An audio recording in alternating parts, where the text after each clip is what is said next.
Nita Whitaker La Fontaine. Voice-Over Lab.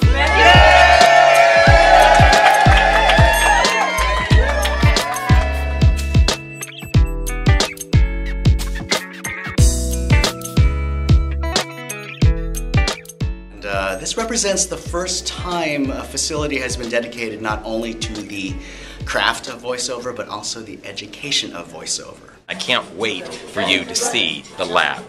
What's the word? We're so proud and we're honored that this is a place that holds the essence of Don. And we want to keep this going forever so that Don will live in infamy. Was that right? Infamy? Is that a good word? It's beautiful. I can't believe it's like finally here. To me personally, it's a fulfillment of a promise to my best friend. To what it means to us as a profession, I think it's a beginning of a great opportunity for us to have a nerve center, because we live in studios, we live in home studios, and we need this. We need to come together and be a community. It's not about Don's voice. It's about the kind of man he was. It was the kind of way that he invited everyone to the table. This event was so special that I literally flew out special for it. I'm turning right back around and going back to New York. A friend of mine, a colleague, was at a party at Don's house. And he just said to Don, "Don, what's your secret?" He says, "This is my secret." Don LaFontaine was the most loving, giving voiceover man I ever met. Now, you know, there's a place to go. It's through the SAG Foundation. This voiceover lab is going to be phenomenal. I'm really going to take advantage of it. The voiceover lab is going to be a wonderful focal point for education. Classes are going to be here. I attended the SAG Foundation summits and I found out about the Don La Fontaine lab through this, and I thought I'd represent Australia. It truly is a gift of love for everyone that's been touched by Don, who's been inspired by Don.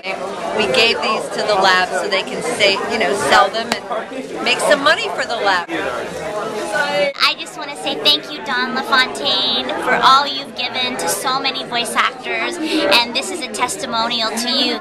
This is all about Don tonight, so Don, we're feeling your presence, and thank you. It's what his voice was about, and it's what his career was about. He said, "I'm going to recite some poetry for you right now, and I'm going to make myself cry." And he did. And then he said, wiping a tear away, he said, "Tomorrow, get some poetry you like, and read it. Read it aloud. And do it from here, from your heart." He's a rare guy. And my accolades go to Paul Pate for being the adult in charge, you know, moving this forward. Joe Cipriano gets an enormous amount of credit for enrolling a lot of people into making this thing happen. And George Whittam, who has spent thousands of hours, doing the nuts and bolts of designing this and putting this thing together. Here we are on June 25th, and it's open. We're ready to go.